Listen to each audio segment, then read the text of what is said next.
అందరికీ ఈ గురుపూడి శివాంజలి వాయిస్ అనే ప్రోగ్రామ్కి మిమ్మల్ని ప్రేమపూర్వకంగా ఆహ్వానిస్తున్నాను. ప్రార్థన చేసుకుందాం. యేసయ్య గొప్ప దేవుడా, మీకు వందనాలయ్యా. మీరు మాతో మాట్లాడమని, మీ జ్ఞానమును అందించమని యేసు నామమున ఈ ప్రార్థన సమర్పించుకుంటున్నాం తండ్రి. ఆమేన్. Praise the lord. మన సృష్టిలో భాగంగా మొట్టమొదటి దినమున దేవుడు వెలుగు కలగడం, అలాగే రెండవ దినమున జలములు వేరుపరిచి ఆకాశమనే విశాలమును చేయడం, అలాగే మరి తెలుసుకున్నాం. అలాగే మూడవ దినమున దేవుడు ఏం చేశారనే సృష్టి గురించి మనం ఈ రోజున తెలుసుకుందాం. సృష్టిలో భాగంగా ఆదికాండం 1వ అధ్యాయం 9వ వచనం. ఆదికాండం 1వ అధ్యాయం 9వ వచనం. దేవుడు ఆకాశం క్రిందన జలములో ఒక చోటనే కూర్చోబడి ఆరిన నేలకు కనబడుగాక అని పలుకగా ఆ ప్రకారం ఆయన దేవునికి స్తోత్రం. దేవుడు ఆరిన నేలకు భూమి అని పేరు పెట్టును, జలరాశికి ఆయన సముద్రములని పేరు పెట్టును, అది మంచిదని దేవుడు చూచెను. దేవునికి స్తోత్రం. ఇక్కడ దేవాది దేవుడు మరి మూడో దినమున మరి ఆకాశం క్రిందన్న జలములనేవి కూడా తన మాట ద్వారా అవన్నీ కూడా ఒక భాగముగా అవన్నీ కూడా ఒక చోటకి కూర్చోబడాలి. ఒక సరిహద్దు నియమించినట్లుగా అవన్నీ కూడా ఒక చోటకి వెళ్ళిపోవాలన్నప్పుడు ఆ జలాలన్నీ కూడా ఆయన మాటకు లోబడి ఆ యొక్క సరిహద్దులో నియమించినట్లుగా అవి అక్కడి వరకు పొరలి రావడం, అంతవరకే ఆ యొక్క నదులు కానీ మా సముద్రాలు కానీ మరి ఆ యొక్క దేవుడు మాట ద్వారా సృష్టించినప్పుడు ఏది కలగదో అవన్నీ కూడా ఆ జలాలుగా ఏర్పడి అవన్నీ కూడా మరి ఆ సరిహద్దులు నిర్మించినట్లుగా మరి అవి అక్కడ ఉండడం జరిగింది. అంతేకాదు అక్కడ అలా జలాలన్నీ కూడా ఒక చోట కూర్చోబడినప్పుడు ఆరిన నేలని కనపడినప్పుడు ఆరిన నేలకు దేవుడు భూమి అని పేరు పెట్టడం జరిగిందండి. ఆ భూమి మరి ఆ యొక్క ఆ నేల ఆరిన నేల ఏదైతే ఉందో మరి రోజున భూమి అనేది మరి మొట్టమొదటిగా దేవుడు ఆ భూమికి పునాదులు వేస్తున్నప్పుడు మరి ఆనందించిన వారు ఎవరైనా ఉన్నారా అంటే యోబు గ్రంథం 38 మరి 7 ఒకసారి చూసుకుందామండి. యోబు గ్రంథం 38:7. యోబు గ్రంథం 38:7. ఉదయ నక్షత్రములు ఏకంగా కూడి పాడినప్పుడు దేవదూతులందరూ ఆనందించి జయధ్వనులు చేసినప్పుడు దాని మూలరాతను వేసిన వాడెవడు? దేవునికి స్తోత్రం. హల్లెలూయా. అంటే దేవుడు దేవాది దేవుడు ఈ సృష్టి యావత్తును కూడా చేసినప్పుడు మరి భూమికి పునాదులు వేస్తున్నప్పుడు లేదా ఈ సర్వ సృష్టిని చేస్తున్నప్పుడు మరి ఇక్కడ ఆనందించిన వారు ఎవరైనా ఉన్నారంటే దేవదూతులందరికీ కూడా ప్రభువుకి జయము జయము అంటే ఆయన ఎక్కడ చూసినా కూడా విజయమే కానీ అపజయం అనేది ఉండదని దేవదూతుల సృష్టి ఈ సృష్టిని చేస్తున్నప్పుడు ఎంతగానో సంతోషించినవి మరి యొక్క సత్యవాక్యం ద్వారా మనకు తెలుస్తుంది. అంతేకాదు మరి జలాలు అన్నీ కూడా దేవుడి మాటకు లోబడి అవన్నీ కూడా సరిహద్దుగా నియమించబడినవా లేవా అంటే మరి ఇక్కడ 8వ వచనంలో కూడా యోబు 38:8లో చూసుకుంటే సముద్రము దాని గర్భము నుండి పొర్లిరాగా తలుపుల చేత దానిని మూసినవాడెవడు? అంతేకాదు దేవునికి స్తోత్రం. 10వ వచనం కూడా ఒకసారి దానికి సరిహద్దు నియమించి దానికి అడ్డగడియలను తలుపులను పెట్టించినప్పుడు నీవు ఇంతవరకే కానీ మరి దగ్గరకు రాకూడదనియో ఇక్కడనే నీ తరంగంలో పొంగు అనపబడుననియో నేను చెప్పినప్పుడు నీ ఉంటివా అని యోబు గారిని ప్రశ్నిస్తున్నారు. కానీ ఈ రోజున దేవాది దేవుడు నిజంగా ఈ యొక్క జలరాశిని ఒక చోట కూర్చోబడినప్పుడు అవన్నీ కూడా ఒక ఏ భాగం వరకు ఉండాలో ఏ సరిహద్దు వరకు ఉండాలో అంతవరకే కానీ అవి అంతకు మించి రాకుండా వాటికి అంతగడేలు తలుపులు అంతేకాదు కానీ ఒక సరిహద్దుని పెట్టి దేవుని మాట ప్రకారం ఆ సరిహద్దు ప్రకారం ఆ యొక్క జలాలన్నీ కూడా స్థిరపరచడం జరిగింది. అంతేకాదు ఆ స్థిరపరచబడిన ఆ జలాలన్నిటికీ సముద్రం అనే పేరు పెట్టడం మరి ఈ యొక్క జలాలన్నీ కూడా ఒక చోట కూర్చోబడినప్పుడు ఆరిన నేల కనబడినప్పుడు ఆయన ఆరిన నేలకు భూమి అని పేరు పెట్టడం మనం చూస్తున్నాం. ఈ యొక్క భూమిని మరి ఈ యొక్క సముద్ర జలాలను దేవుడు చేసినప్పుడు చాలా మంచిగా ఉన్నట్లుగా మరి దేవుడు ఆయన వాక్యం ద్వారా మాట్లాడుతున్నారు. నిజంగా ఈ సముద్ర జలాలు మరి ఇంకో వచనం కూడా మనం ధ్యానిద్దామండి. కీర్తనలో 33:7 ఒకసారి చూసుకుందాం. కీర్తనలో 33:7. సముద్ర జలములను రాశిగా కూర్చువాడు ఆయనే, అగాధ జలములను కొట్లలో కూర్చువాడు ఆయనే. దేవునికి స్తోత్రం. హల్లెలూయా. అది మరి ఇక్కడ జలములని కూడా ఒక చోట కూర్చోబడాలి అన్నప్పుడు ఆయన మాట ద్వారా మరి ఈ జలాలని కూడా వెళ్ళినట్లుగా చూస్తాం. అంటే సముద్ర జలాలన్నీ కూడా ఒక రాశిగా కూర్చోాలన్నా ఆ జలాలన్నీ కూడా ఒక కొట్లలో మరి ధాన్యం నింపినట్లుగా ఒక జలరాశికి ఒక భాగంలో నింపాలన్నా కూడా ఎవరికి సాధ్యం? సర్వసృష్టికర్త దేవాది దేవునికే సాధ్యం. మనము నిజంగా ఒక దోశల్లో నీళ్లు పట్టుకొస్తూ ఉంటే ఆ దోశల్లో నీళ్లు కాసేపు అనేవి కూడా ఉండకుండా అవి కారిపోతూ ఉంటాయి. కానీ సర్వసృష్టికర్తన దేవుడు మాట ద్వారా పలికినప్పుడు అవి ఇంతవరకు సరిహద్దు మించి అవి దాటకూడదన్నప్పుడు ఆ సరిహద్దు భాగంలో అవి ఉండడం, అంతేకాదు కానీ అవి ఒక చోట కూర్చోబడాలన్నప్పుడు అవి మాట ప్రకారం దేవుడి మాటకు లోబడి అవన్నీ కూడా ఒక జలరాశిగా కూర్చోబడ్డాం. మరి అవి కొట్టులో ధాన్యను కొట్టులో ఎలా అయితే భద్రపరుస్తామో ఆ రీతిగా జలాలన్నీ కూడా ఒక భద్రపరచబడిన భాగాలలో ఉండడం అంటే ఎంత గొప్ప ధన్యత.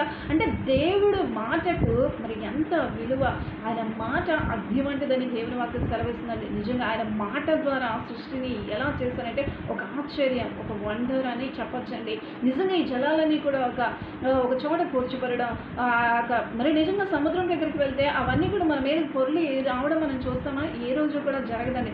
దేవుని యొక్క సెలవు అయితేనే కదా అవి సునామీ, భయంకరమైన తుఫాన్ల వల్ల సునామీ వల్ల మన మీదకు వస్తాయేమో, కానీ దేవుని యొక్క చిత్తము సెలవు లేకుండా ఆయన నియమించిన సరిహద్దును దాటి వచ్చే అవకాశం ఆ జలాలకు లేదు. ఎందుకంటే ఆయన మాటకి సృష్టి యావత్తు కూడా లోబడాలి.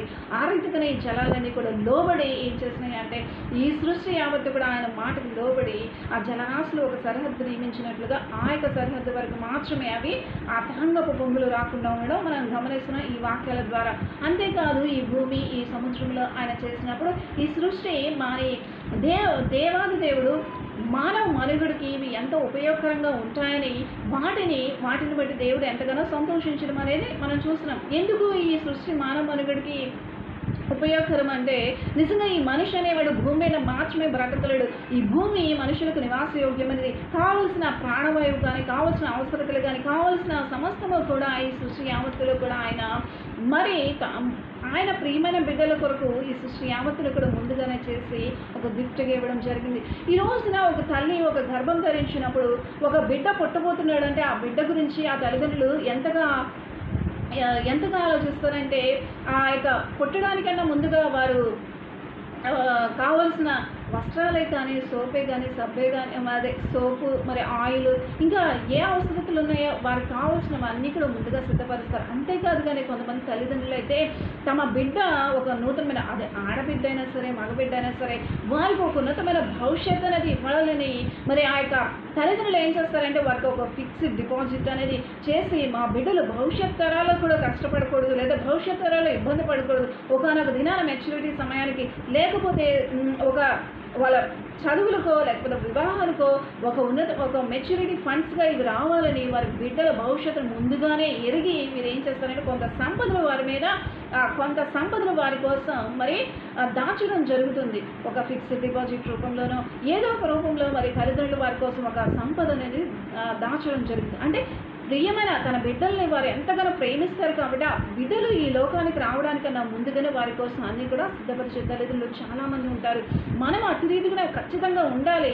నిజంగా అట్టి రీతిగా తల్లిదండ్రులమైన మనము మన బిడ్డలకు ఎప్పుడు కూడా మన సంపదను ఇచ్చేవారముగా ఉండాలి. అది దేవుడిచ్చిన జ్ఞానం అనే సంపదను ఇవ్వాలి. అలాగే ఈ సృష్టిలో ఉండే సంపదను కూడా మనం ఇవ్వాలండి.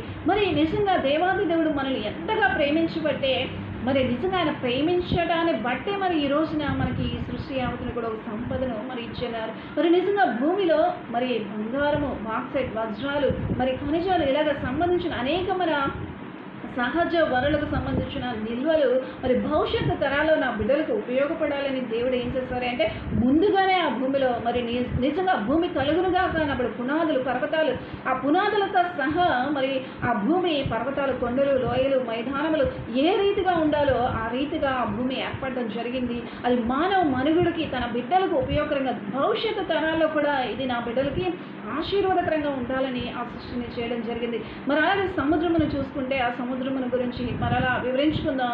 నిజంగా దేవుడు జలాలకి మరి ఆయన మాట ద్వారా సరిహద్దు నియమించినప్పుడు ఆ మాట ద్వారా ఆ సరిహద్దు ప్రకారం అవి ఒక చోట కూర్చోబడ్డం, దానికి మించి రాకుండా దేవుని యొక్క సృష్టి ప్రకారం ఆయన మాటకు లోబడడం చూస్తున్నాం. అంతేకాదు ఈ సృష్టిలో భూమి చూసుకుంటే ఈ భూమిలో అనేకమైన సహజ వనరుల సంపద అనేది దేవుడు భవిష్యత్తు తరాల కోసం ముందుగానే మరి ఏర్పాటు చేసి మనందరికీ కూడా గిఫ్ట్గా ఇచ్చినారు. అంటే భవిష్యత్ తరాలు నా బిడ్డలు మరి నిజంగా బొగ్గు అనేది మరి కరెంట్ తయారు చేసుకోవడానికి కానీ అనేకమైన వాటికి మరి ఎంతగానో ఉపయోగపడుతుంది. ఇవన్నీ కూడా భవిష్యత్తులో నా బిడ్డలకు జ్ఞానం అనేది పెరిగి ఆ జ్ఞానాన్ని బట్టి మీరు అభివృద్ధి చెంది వారికి ఆశీర్వాదకరంగా ఇవన్నీ కూడా ఉపయోగపడాలని దేవుడు ఇవన్నీ కూడా ముందుగానే మన కోసం ఆలోచించి ఇవన్నీ కూడా సిద్ధపరిచి మనల్ని ఈ సృష్టిలో తీసుకురావడం జరిగిందండి. మరి నిజంగా దేవుడు తన ఎంతో సమయాన్ని ఆయన వెచ్చించి మన కోసం ఈ సృష్టి యావత్తును కూడా చేస్తున్నప్పుడు నిజంగా దేవునికి మనం సమయం ఇచ్చే వారముగా ఉన్నామని ఈరోజు అడుగుతున్నాను.